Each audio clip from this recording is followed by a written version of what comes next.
दोस्तों स्टडी 91 के online platform में आप सभी का बहुत बहुत स्वागत है। दोस्तों आज आप सभी के समक्ष अपनी हिंदी की सीरीज में अगले लेक्चर को लेकर हाजिर हूं। जी हां दोस्तों, आज हम चर्चा करने वाले हैं रीतिकाल से संबंधित रचनाओं के बारे में। ठीक है, इन रचनाओं के रचनाकार कौन थे और क्या क्या प्रश्न आपके रीतिकाल से संबंधित पूछा जा सकता है, उस पर हम डिटेल से बातचीत करेंगे। देखिए, हम लोग पढ़ रहे थे हिंदी साहित्य का इतिहास, तो एक दिन मैंने हिंदी साहित्य के इतिहास पर आपको एमसीक्यू कराया, फिर आदिकाल पर एमसीक्यू कराया, भक्ति काल पर एमसीक्यू कराया। उसी तरह से आज रीतिकाल का टाइम है। अगली क्लास में हम आधुनिक काल से संबंधित भी एमसीक्यू को देखेंगे। इस तरह से ज्यादा से ज्यादा सवाल आपके तैयार हो जाएंगे।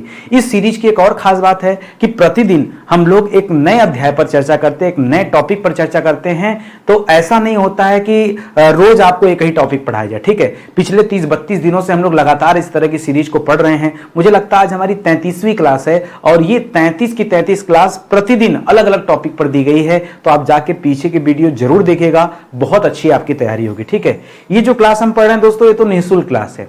आप ये कल्पना करो कि जब आपको निःशुल्क क्लास में इतना अच्छा कंटेंट मिल सकता है, तो जो हमारा पेड कोर्स होगा वहां कंटेंट की क्वालिटी क्या होगी, ये सिर्फ आप एज्यूम करो। ठीक है, आप विश्वास करो, एक बार मौका दो, स्टडी 91 के साथ जुड़ो, तैयारी करके देखो। आपको एहसास होगा कि बचपन से लेकर आज तक जो आपकी स्कूलिंग भी हुई है ना, अगर इतना आपके स्कूल टाइम में आपको पढ़ा दिया गया होता तो आज आपकी अवस्था कुछ और होती, आज आपकी स्थिति कुछ और होती। ठीक है, आप आइए, जुड़िए। हमारे पास हिंदी के अलावा भी बहुत सारे बैच हैं जिन पे मैंने खुद काम किया है, जैसे इतिहास का बैच है, कंप्लीट हिस्ट्री का बैच है। आप चाहें तो अलग अलग भी ज्वाइन कर सकते हैं, एंशिएंट मिड और मॉडर्न को, और संविधान का बैच भी हमारे पास है। यूपी स्पेशल से लेके कंप्यूटर तक के बैच हमारे पास हैं। तो एक बार मौका दीजिए और जुड़िए हमारे साथ, और कम से कम डेमो पढ़कर देखिए। डेमो आपको मिल जाएगा, स्टडी 91 ऑफिशियल हमारा एप्लीकेशन है, सभी के सभी क्लास में डेमो क्लास दिया गया, आप जाके देख सकते हैं। ठीक है, चलिए सीधे सवालों पर आते हैं। पहला सवाल लिख रहा, बिहारी सतसई ये किस काल की रचना है? काल बताना है आपको। ठीक है, किस समय की रचना दोस्तों बिहारी सतसई? तो याद रखेगा, आदि काल की नहीं, भक्ति काल की नहीं, रीति काल की रचना है। ठीक है, और याद रखेगा, आपने नाम सुना होगा कविवर बिहारी लाल जी का। ठीक है, बिहारी लाल जी का नाम सुना होगा, बिहारी लाल जी। इन्होंने अपने जीवन में सिर्फ एक ही रचना किया, उसका नाम है बिहारी सतसई। ठीक है, बिहारी सतसई कहा जाता दोस्तों, उनकी एक ही रचना ने गागर में सागर भर दिया। ठीक है, गागर में सागर जानते हैं, गागर मतलब एक घड़े में पूरा समुद्र समा जाना। ये रचना उतनी क्वालिटी वाली रचना है, ये आप याद रखिएगा। ठीक है, ये रचना की भाषा दोस्तों क्या है? परीक्षा में मान लीजिए पूछ ले कि किस भाषा में रचित है, तो क्या बताएंगे? यह ब्रज भाषा में रचित है। ठीक है, यह रचना किस भाषा में रची गई है, तो क्या बताएंगे? ब्रज भाषा में रची गई है, और बिहारी लाल जी की एकमात्र रचना है। इसके अलावा बिहारी लाल जी ने कभी कोई दूसरी रचना नहीं लिखी। ठीक है, एकमात्र ग्रंथ। ठीक है, बिहारी लाल जी का जो एकमात्र ग्रंथ है वो दोस्तों यही है, बिहारी सतसई। ठीक है, इसको जरूर याद रखेंगे। अगला सवाल करा, कठिन काव्य का प्रेत। ठीक है, कठिन काव्य का प्रेत ये किस कवि को कहा जाता है? लिख रहा है, घनानंद को कहा जाता है, केशवदास को कहा जाता है, बिहारी लाल को कहा जाता है, या पद्माकर को कहा जाता है? याद रखेंगे दोस्तों, ये कहा जाता है केशवदास को। सवाल ये आता है, कठिन काव्य का प्रेत इनको कहा किसने? ठीक है, किसने कहा? ठीक है, किसने कहा? सवाल ये भी पूछ देता दोस्तों, तो बताएगा आचार्य रामचंद्र शुक्ल जी ने कहा। किसने कहा? आचार्य रामचंद्र शुक्ल जी ने इन्हें क्या कहा? इन्हें कठिन काव्य का प्रेत कहा। ये आप याद रखेंगे। किस वजह से कहा दोस्तों? कोई ना कोई कारण रहा होगा, तो इनकी रचनाओं में क्लिष्टता और दुरूहता के कारण कहा। ठीक है, किस कारण कहा? तो याद रखेगा, रचनाओं में, केशवदास की रचनाओं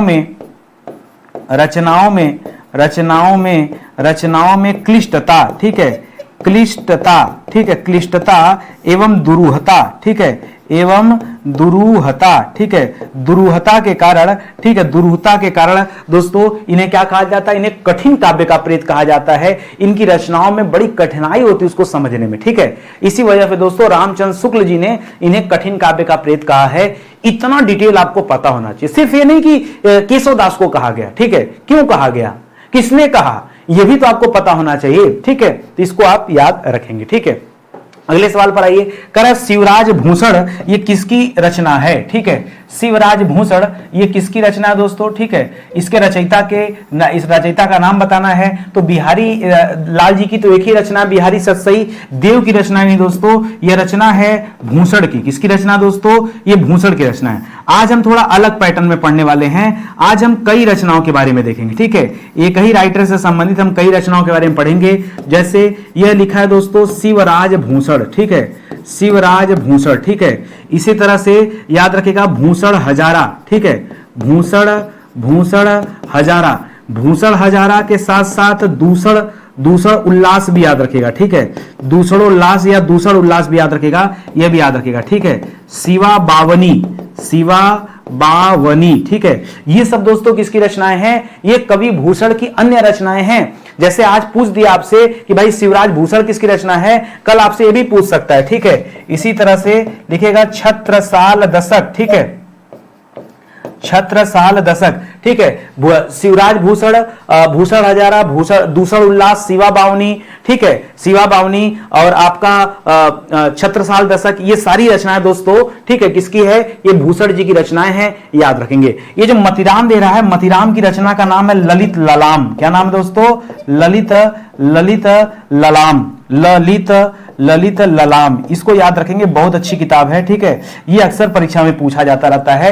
ठीक है, फिलहाल ऑप्शन नंबर सी जो है हमारा सही उत्तर हो जाएगा।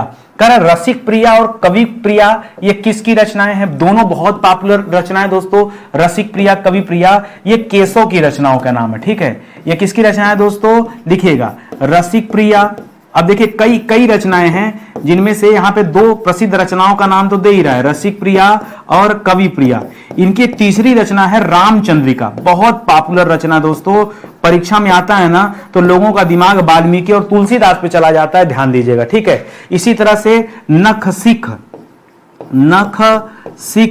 ठीक है, नख सिख भी इन्हीं की रचना है। इसी तरह से छंदमाला मत करिएगा, छंदमाल भी इन्हीं की रचना है। छंदमाला की छंदमाला है, छंदमाला ये इन्हीं की रचना का नाम है। ठीक है, वीर सिंह देवचरित। ठीक है, उनके यहां रहते थे दोस्तों, तो इन्होंने रचना किया वीर सिंह देवचरित। ठीक है, वीर सिंह देवचरित, यह भी दोस्तों इन्हीं की रचना का नाम है, याद रखेंगे। विज्ञान गीता और जहांगीर जस चंद्रिका, यह भी नाम है। ठीक है, लिख लीजिएगा दोस्तों।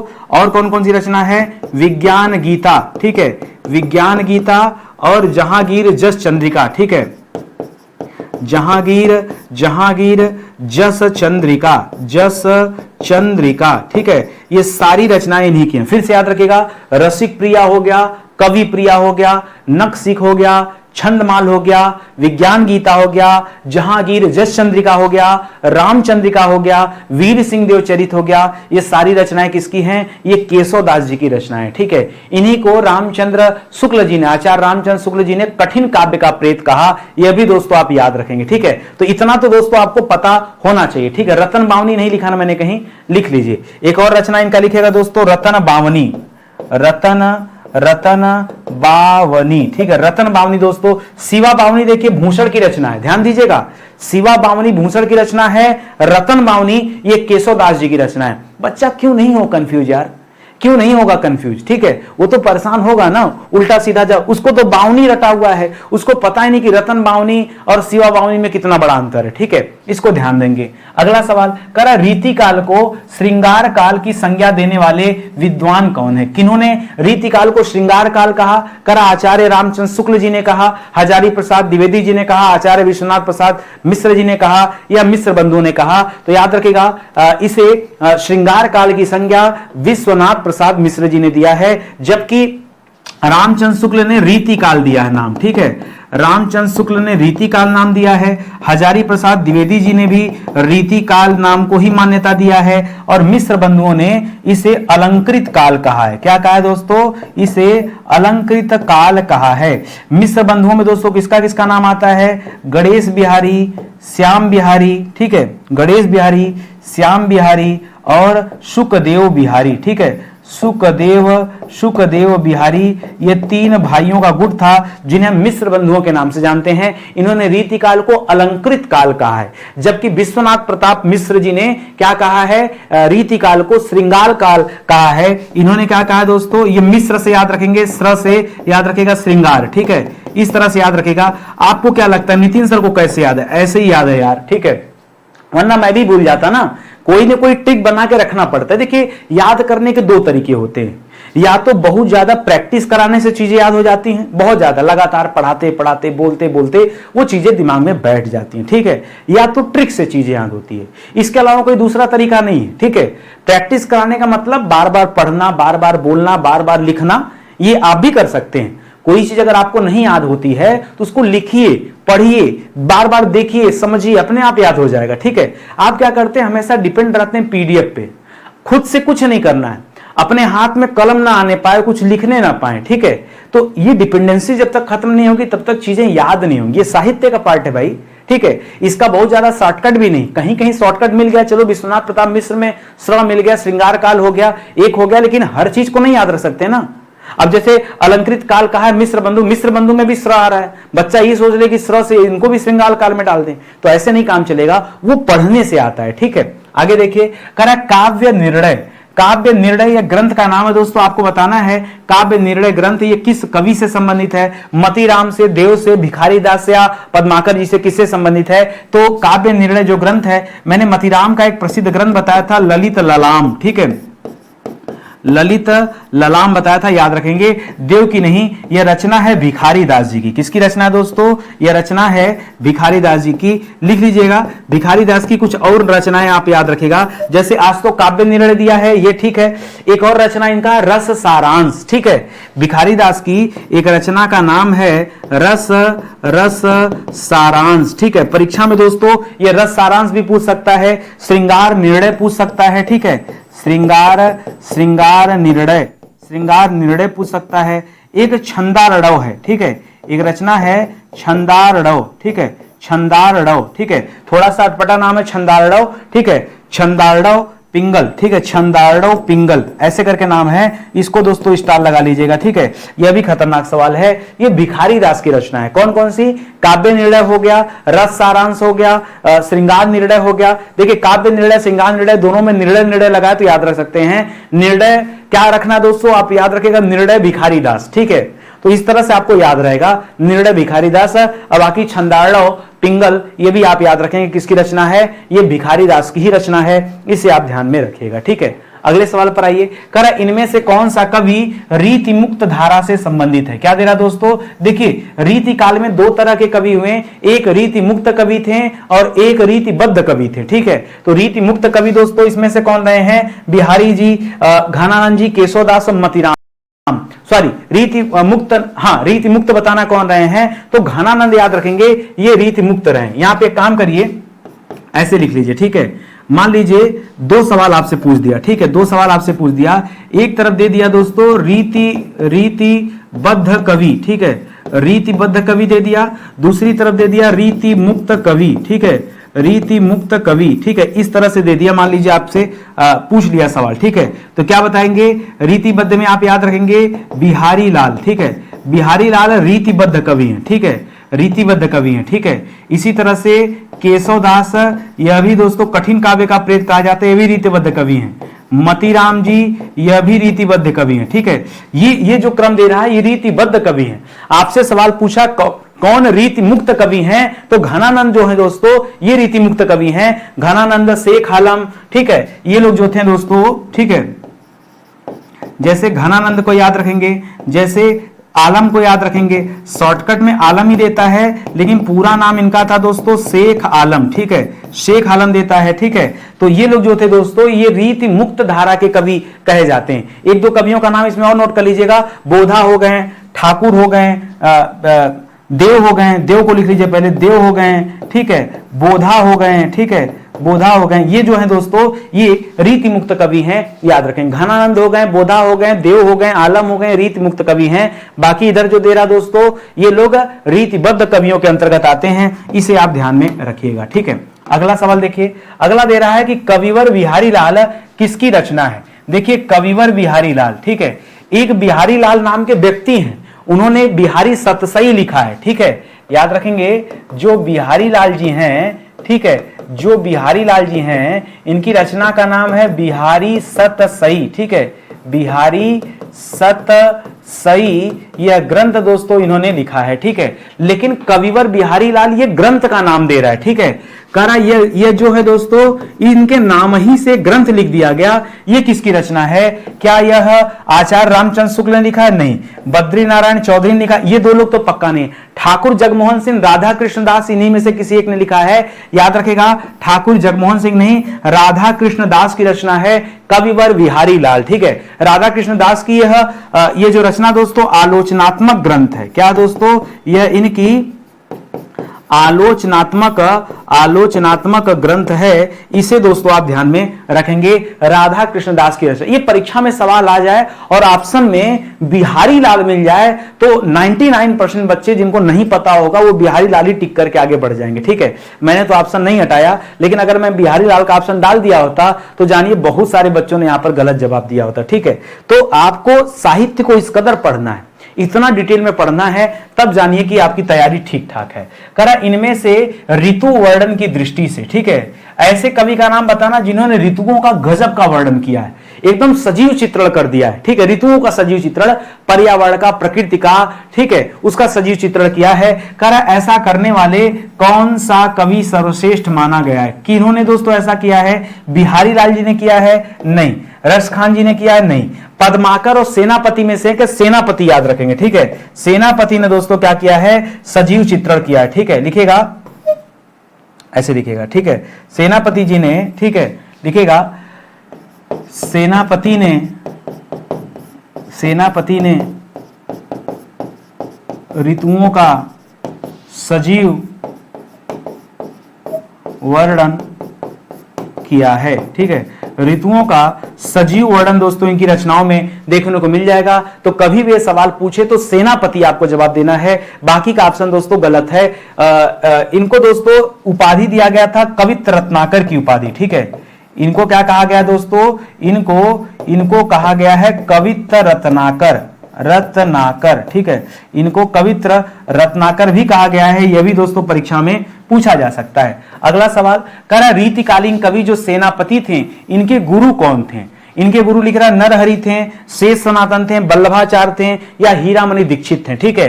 तो याद रखिएगा इनका पूरा नाम था सेनापति दीक्षित। इनका नाम क्या था दोस्तों? इनका नाम था सेनापति दीक्षित, ठीक है, पूरा नाम था सेनापति दीक्षित, याद रखेंगे। इनके पिता का नाम था हीरामन दीक्षित, ठीक है, क्या नाम था दोस्तों? यह पिता का नाम, ठीक है, पिता का नाम इनके क्या था दोस्तों? हीरामन दीक्षित, ये इनके पिता थे, ठीक है, सॉरी, पिता का नाम गंगाधर दीक्षित था, ठीक है, पिता का नाम गंगाधर दीक्षित है, ठीक है, ऐसे लिख लीजिए, ठीक है, सेनापति हो गया, यहां लिखिए।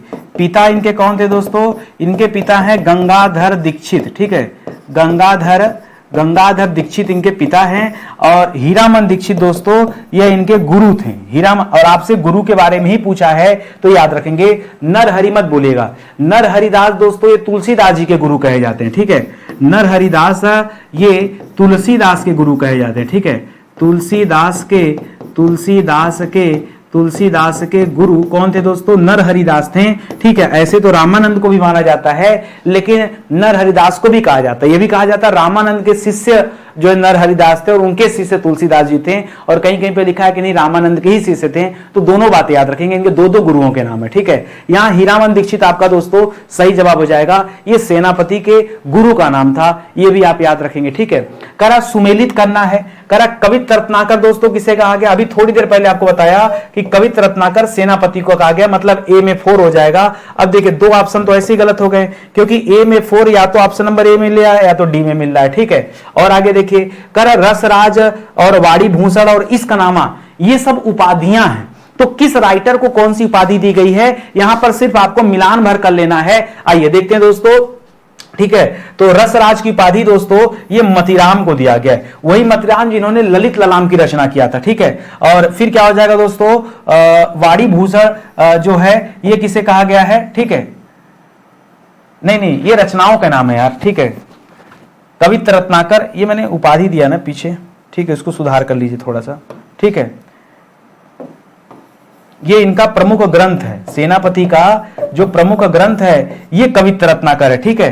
तो ये ठीक है, ठीक है, ठीक है, कोई दिक्कत नहीं, ठीक है। और इसका नामा दोस्तों याद रखेंगे, इश्क का बोध हो जाना, ठीक है। तो ऐसे याद रखेगा, इश्क का बोध, ठीक है। किसका बोध दोस्तों, किसका बोध है, इश्क का बोध, ठीक है। इस तरह से याद रख सकते हैं, वाणी आपकी बातें राम के सहारे, ठीक है, इस तरह से याद रख सकते हैं। मति आपकी भ्रष्ट हो गई है, किस वजह से, रस की वजह से, ऐसा कौन सा रस पान कर लिया कि मति भ्रष्ट हो गई है, ठीक है। और सेनापति, तो दोस्तों सेनापति क्या होता है, राजा का रत्न होता है, ये आप जान ही रहे हैं। ऐसे करके जुगाड़ लगा के आप सही कर सकते हैं, ठीक है। तो 4 3 1 2 आपका सही हो जाएगा, 4 3 1 2, 3 2 नहीं, ये आपका ऑप्शन नंबर 1 दोस्तों इस सवाल का सही उत्तर हो जाएगा, ठीक है। कौन से ग्रंथ किसने लिखे हैं और उसके पीछे छोटा सा ट्रिक भी आप याद रखेगा। इस चीज को अगर आप याद रखते हैं तो हमेशा हमेशा के लिए ये आपको याद हो जाएगा, ठीक है। समझ में आ गया ना, ज्यादा कुछ नहीं है। आगे से कभी भी मिले ना तो इस ट्रिक को याद कर लेना, इससे हमारा काम चल जाएगा। अगला सवाल, करा आलम दोस्तों ये किस धारा के कवि थे। तो दोस्तों आलम जो थे ये रीति सिद्ध कवि थे, ठीक है, रीति मुक्त धारा, सिद्ध धारा नहीं, रीति मुक्त धारा के कवि थे।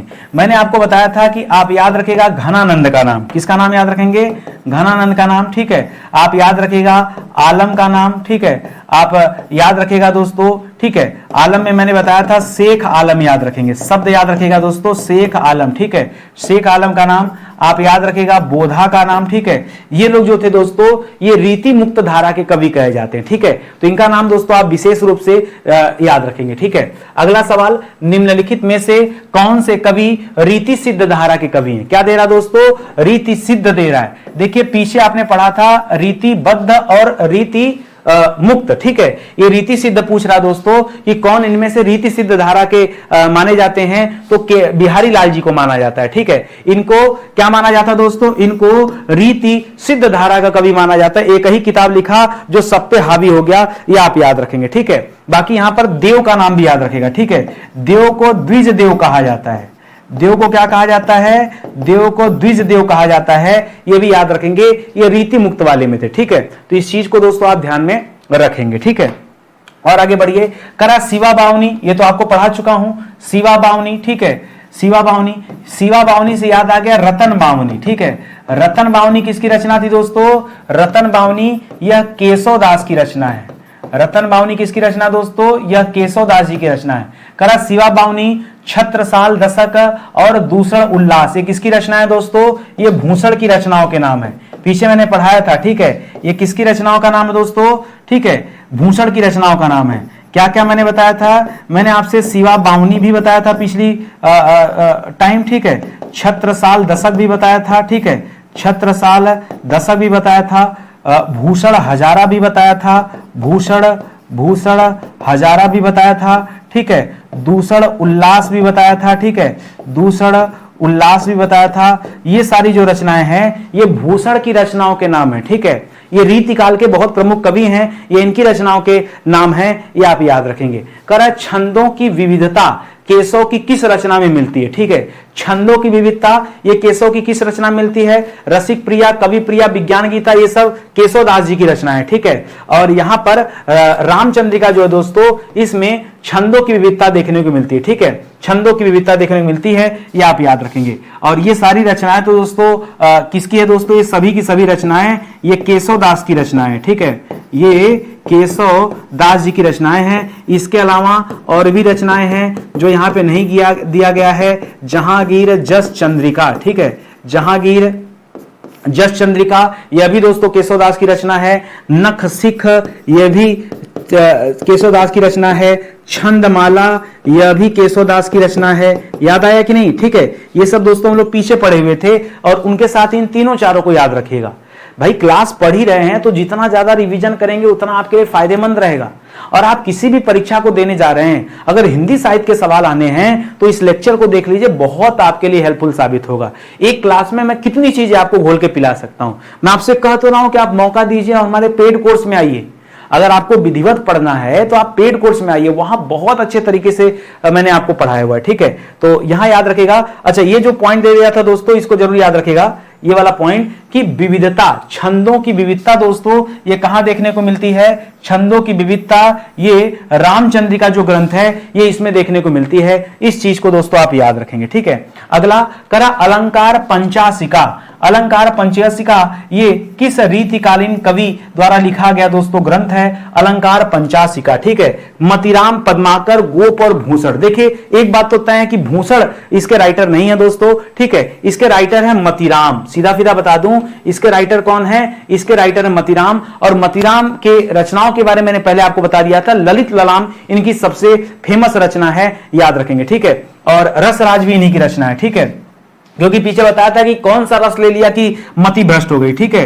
तो इन्हीं की रचना क्या दोस्तों, इन्हीं की रचना रसराज है, इन्हीं की रचना अलंकार पंचासिका है, ठीक है, अलंकार पंचासिका है। और इन्हीं की रचना क्या दोस्तों, ललित ललाम है, ठीक है, ललित, ठीक है, ललित ललाम, ठीक है, ललित ललाम भी इन्हीं की रचना का नाम है। ये दोस्तों आप ध्यान में रखेंगे, ठीक है। तो ये तीनों मतिराम की रचनाओं के नाम है। आगे लिख रहा है रीतिकाल में राष्ट्रीयता की भावना जगाने वाले कवि कौन थे, जिन्होंने सबके मन में राष्ट्रीयता की भावना जगा दिया, ठीक है। तो वो कौन थे दोस्तों, लिख रहा रसखान जी थे, भूषण जी थे, सूदन जी थे या कवि प्रिया थे। पहली बात तो कवि प्रिया किसी लेखक का नाम तो है नहीं, ठीक है। कवि प्रिया और रसिक प्रिया ग्रंथ के नाम है, ठीक है। कवि प्रिया और रसिक प्रिया ये दोस्तों ग्रंथ के नाम है। और ये दोनों ग्रंथ दोस्तों किससे संबंधित हैं, ये केशव दास जी से संबंधित है, ठीक है, ये केशव दास जी से संबंधित हैं, ये आप याद रखेंगे। तो फिलहाल यहां मामला यह था, ये कोई व्यक्ति का नाम तो है नहीं, सबके मन में राष्ट्रीयता की भावना जगाने वाले जो कवि थे वो भूषण जी थे। कौन थे दोस्तों, वो भूषण जी थे। और भूषण की कई रचनाओं के बारे में हम लोगों ने पीछे पढ़ा है, जिसमें दूसर उल्लास के बारे में पढ़ा है, भूषण हजारा के बारे में पढ़ा है, शिवा बावनी रतन बावनी के बारे में पढ़ा है, ये आप याद रखेंगे। शिवा बावनी के माध्यम से ही या शिवराज भूषण और शिवा बावनी के माध्यम से ही इन्होंने ये किताबें जो लिखी थी दोस्तों, ग्रंथ जो लिखा था, ये छत्रपति शिवाजी महाराज पर किताबें लिखी गई थी, ठीक है। शिवा बावनी, ठीक है, शिवा बावनी और रतन बावनी, ठीक है, शिवा बावनी और रतन बावनी, ये जो ग्रंथ है ये शिवाजी पर लिखा गया ग्रंथ है, ठीक है। तो राष्ट्रीयता की भावना जगाना, वीर रस से ओत प्रोत इनकी रचनाएं मिलती है। शिवराज भूषण भी इन्हीं की रचना है, बल्कि इसको हटा लीजिए, यहां शिवराज भूषण लिख लीजिए, ठीक है, ये इन्हीं की रचना के नाम है, शिवराज भूषण, ठीक है, शिवराज भूषण, ठीक है। तो याद रखिएगा ये भूषण जी सबके मन में ये अलग जगाने वाले व्यक्ति थे, राष्ट्रीयता की भावना इन्होंने ही जगाई थी। यहां पर सुमेलित करना है, एक तरफ ग्रंथ है, एक तरफ रति ग्रंथ है, मतलब संबंधित ग्रंथ है। मतिराम की रचना का नाम क्या है दोस्तों, ललित ललाम है, ये आप जानते हैं, ठीक है। और यहीं से मिलान कर लीजिए, एक आ थ्री दोस्तों एक ही ऑप्शन मिल रहा है और कहीं एक आ थ्री ऑप्शन नहीं। जब कभी आपको सटीक आंसर मिल जाए तो आप तुरंत चेक कर लिया करिए, सब मिलाने में मत चले जाया करिए, तो ये हो जाएगा, ठीक है। दूसरे में देखिए जसवंत सिंह जो थे दोस्तों, इन्होंने भाषा भूषण की रचना किया है। पद्माकर ने दोस्तों जगत विनोद की रचना किया है, ये जगत विनोद है, क्या दोस्तों, ये रचना है जगत विनोद, ठीक है, याद रखेंगे। और गोप ने रामचंद्राभरण की रचना किया है, ये आप याद रखेंगे। तो आपका उत्तर अपने आप को आप पहले ही मिल चुका है, तो ऑप्शन नंबर 4 जो डी वाला उत्तर है ये आपका बिल्कुल सही जवाब हो जाएगा, ठीक है। अगला करा रीतिकालीन आचार्य हैं जसवंत सिंह, अभी पीछे ही नाम दिया दोस्तों जसवंत सिंह का। देखिए जसवंत सिंह की रचना का नाम क्या था, भाषा भूषण, क्या नाम था दोस्तों, इन्हीं की रचना क्या है, जसवंत सिंह की रचना है भाषा भूषण, ठीक है, भाषा भूषण इनकी ग्रंथ का नाम है। करा इन्होंने किन शासकों के विश्वस्त थे, किनके दरबार में रहा करते थे, आपको बताना है। करा शाहजहां औरंगजेब का दरबार, पहली बात अकबर के समय में इनका टाइम पीरियड नहीं था, मुअज्जम भी नहीं था, ठीक है। सवाल ये आता है कि सर जहांगीर शाहजहां करें या शाहजहां औरंगजेब करें, तो औरंगजेब के राज दरबार में थे, ठीक है, शाहजहां और औरंगजेब के राज दरबार में थे, जहांगीर मत कीजिएगा उत्तर, ठीक है। तो इस वजह से बाकी का 3 ऑप्शन गलत हो जाएगा और ये शाहजहां और औरंगजेब सही हो जाएगा। इनके विश्वास पात्र थे, ठीक है, इन दोनों मुगल सुल्तानों के विश्वास पात्र थे। जसवंत सिंह जी ये बहुत बड़े रीतिकालीन कवि हैं और इन्होंने भाषा भूषण की रचना दोस्तों किया हुआ था, ये आप याद रखेंगे, ठीक है। अच्छा एक चीज और याद रखिएगा, शाहजहां ने ही इन्हें महाराज की उपाधि दिया था, ठीक है, यहां लिख लीजिएगा, शाहजहां ने ही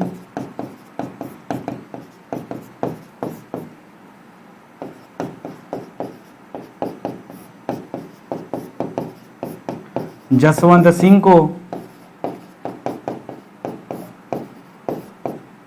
महाराज की उपाधि दी। ठीक है, तो याद रखिएगा ये सवाल आता है कि महाराज की उपाधि जसवंत सिंह को किसने दिया था, तो क्या बताएंगे, शाहजहां ने दिया था। इसी सवाल से एक उत्तर निकल कर आ जाता है। ठीक है, ये मारवाड़ के शासक थे। जसवंत सिंह कहां के शासक थे, तो याद रखिएगा ये मारवाड़ के शासक थे। ठीक है, मारवाड़ के शासक थे, ये भी याद रखेंगे। कह रहा केशव किस प्रकार के आचार्य माने जाते हैं। ठीक है, कह रहा केशव जो थे, केशव मतलब केशव दास, केशव का मतलब क्या है, रीतिकाल के बहुत बड़े कवि हैं केशव दास, जिन्हें आचार्य रामचंद्र शुक्ल ने कठिन काव्य का प्रेत कहा। क्या कहा दोस्तों, कठिन काव्य का प्रेत बताया था आचार्य रामचंद्र शुक्ल ने। कह रहे किस टाइप के कवि हैं, क्या ये रसवादी कवि हैं। देखिए इनकी रसवादी रचना है, लेकिन ये रसवादी कवि नहीं माने जाते हैं। ठीक है, रसवादी कवि ये देव को माना जाता है, मतीराम को माना जाता है, चिंतामणि को माना जाता है, इन लोगों को माना जाता है। ठीक है, देव को माना जाता है, मतीराम को माना जाता है, चिंतामणि को माना जाता है। ठीक है, ठीक है, तो याद रखिएगा कवि प्रिया और रसिक प्रिया। ठीक है, दोनों रचनाएं इनकी थी ना, लेकिन कवि प्रिया रस प्रिया। ठीक है, तो या रसिक प्रिया, तो रचनाएं हैं इनकी केशवदास की। ठीक है, रसिक प्रिया। ठीक है, रसिक प्रिया। ठीक है, लेकिन उसके बावजूद भी रसवादी आचार्य नहीं है। रीतिवादी आचार्य भी दोस्तों आप मत करिएगा, रीतिवादी आचार्य, रीतिवादी में देखिए रीति काल के कवि जरूर हैं। ठीक है, यह रीति काल के कवि हैं, लेकिन रीतिवादी आचार्य नहीं है। रीतिवादी आचार्य मतलब ये रीति सिद्ध धारा के कवि हैं। ठीक है, ये रीति सिद्ध धारा के कवि माने जाते हैं। ठीक है, सिद्ध धारा के कवि माने जाते हैं, लेकिन फिर भी ये आपका जवाब नहीं है। ठीक है,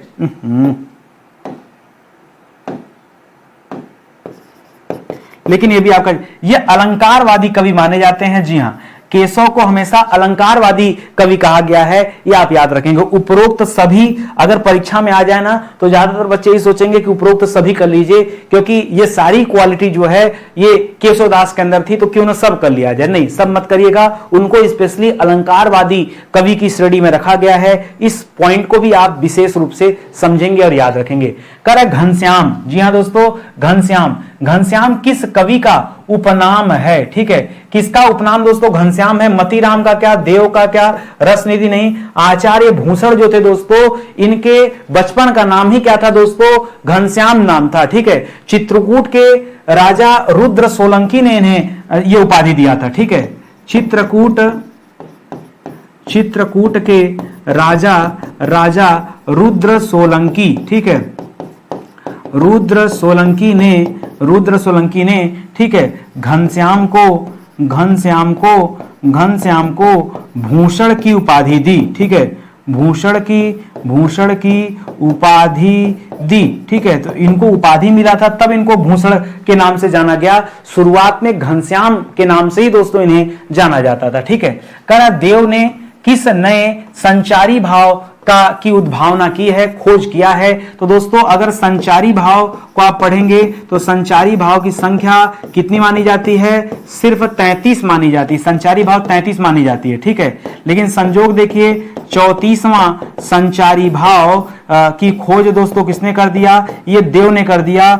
छल को दोस्तों 34वां संचारी भाव माना गया। किसे, छल को। हर्ष, अवहिथा और ग्लानि नहीं, छल को दोस्तों 34वां संचारी भाव माना गया है। और ये किसने माना है, ये देव ने माना है, ये आप याद रखेंगे। तो इस तरह से संचारी भाव की संख्या अगर पूछे 34, तो 34 में आपको यही बताना है। करा आचार्य भूषण को कवि भूषण की उपाधि जो है किसने दिया था, तो मैंने बता दिया दोस्तों, इंद्रजीत ने नहीं, आजम शाह नहीं, औरंगजेब नहीं। याद रखेगा ये चित्रकूट के राजा रुद्रशाह सोलंकी। कहां के राजा थे दोस्तों, ये चित्रकूट के राजा थे। ठीक है, चित्रकूट के राजा थे, इन्होंने ही दोस्तों ये उपाधि दिया हुआ था। वैसे तो भूषण को हम घनश्याम के नाम से जानते हैं। ठीक है, भूषण का वास्तविक नाम क्या था दोस्तों, इनका वास्तविक नाम दोस्तों क्या था, इनका वास्तविक नाम घनश्याम था। क्या नाम था, घनश्याम नाम है, ये आप याद रखेंगे। ठीक है, कह रहा है रीति काल के कौन से प्रसिद्ध कवि भारतेंदु के पिता थे। भारतेंदु मतलब भारतेंदु हरिश्चंद्र की बात कर रहा है। ठीक है, क्या पूछ रहा दोस्तों, भारतेंदु हरिश्चंद्र। ठीक है, बता दूं आपको, इनको आधुनिक काल का जनक कहा जाता है। क्या कहा जाता है, आधुनिक काल का जनक कहा जाता है, प्रख्यात कवि हैं दोस्तों। ठीक है, और इनके पिता रीतिकाल के कवि रहे। करा राजा शिव प्रसाद सितारे हिंद नहीं, इनको दोस्तों गुरु कहा जाता है। ठीक है, इनको गुरु माना जाता है। राजा शिव प्रसाद सितारे हिंद ये इनके शिक्षा गुरु थे, साहित्य गुरु थे। ठीक है, जिन्होंने शिक्षा का ज्ञान दिया। राजा शिव प्रसाद सितारे हिंद बनारस के राजा, इन्होंने भारतेंदु हरिश्चंद्र को ज्ञान दिया था। और पंडित लोकनाथ दोस्तों, ये इनके काव्य गुरु माने जाते हैं। क्या माने जाते हैं, ये भी इनके गुरु थे, दो गुरु से दीक्षा लिया था। ठीक है, और गिरधर दास याद रखेंगे, ये पिता थे। ठीक है, गिरधर दास ये क्या थे दोस्तों, ये पिता थे। ठीक है, पिता थे, याद रखेंगे। ठीक है, जो आपसे सवाल पूछा है तो ये आपका जवाब हो जाएगा। ठीक है, ये गिरधर दास जी पिता थे। ठीक है, ये आप याद रखेंगे। भारतेंदु हरिश्चंद्र जी के पिता थे गिरधर दास जी, ये आप याद रखेगा। ठीक है, अंतिम सवाल पर आते हैं दोस्तों। अंतिम सवाल दे रहा है कि रीतिकाल के किस आचार्य को छत्रपति शिवाजी महाराज, छत्रपति साहू जी महाराज, साहू जी भोसले। देखिए, शिवाजी के पोते, ठीक है, सुनिएगा ध्यान से, छत्रपति शिवाजी महाराज,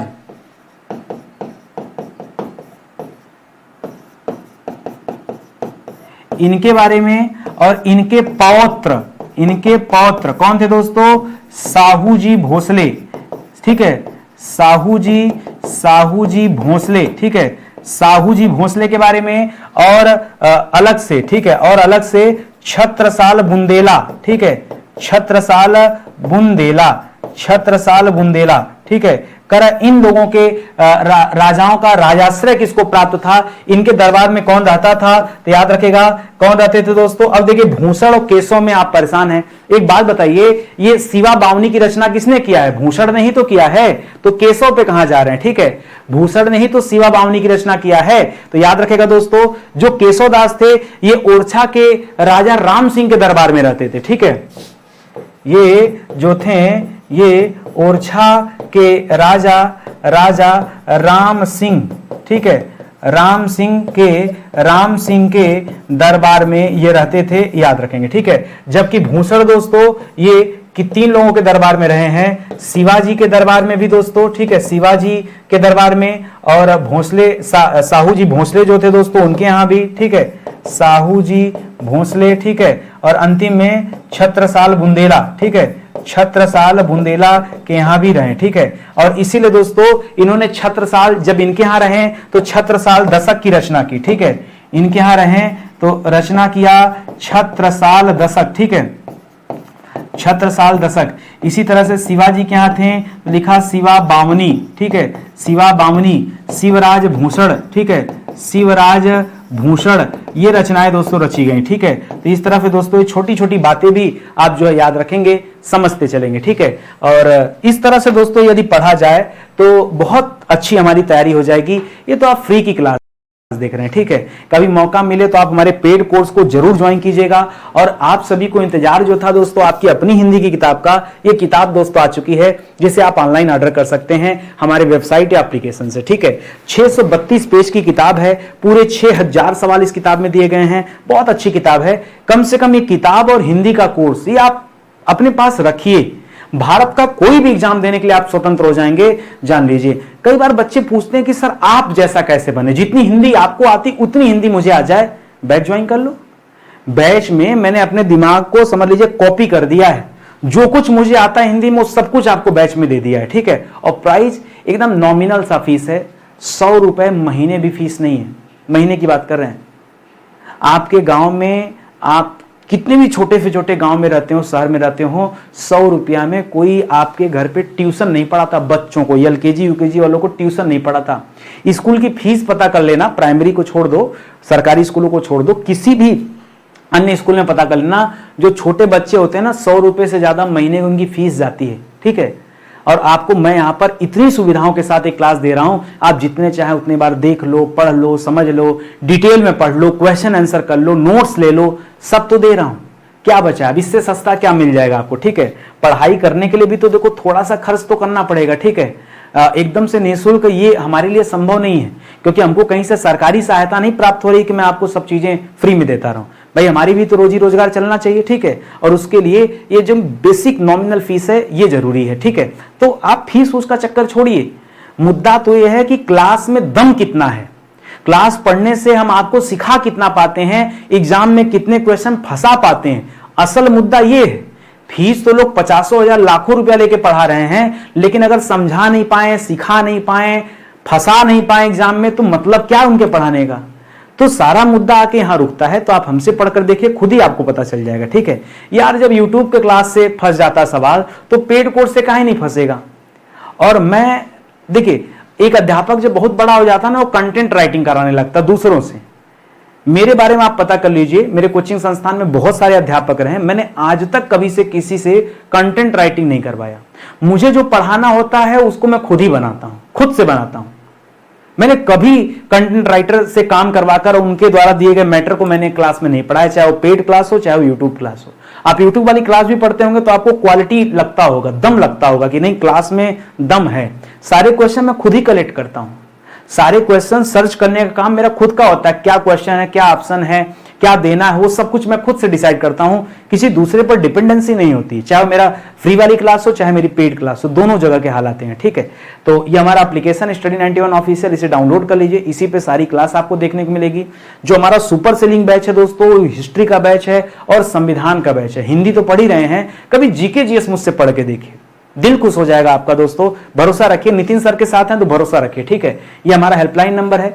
नहीं समझ में आए क्या कर ज्वाइन करना है, कैसे ज्वाइन करना है, तो कॉल कर सकते हैं, मैसेज कर सकते हैं, ठीक है। मिलते हैं दोस्तों अगले लेक्चर में, तब तक के लिए बहुत बहुत धन्यवाद आप सभी का। जय हिंद, जय Bharat, thank you so much.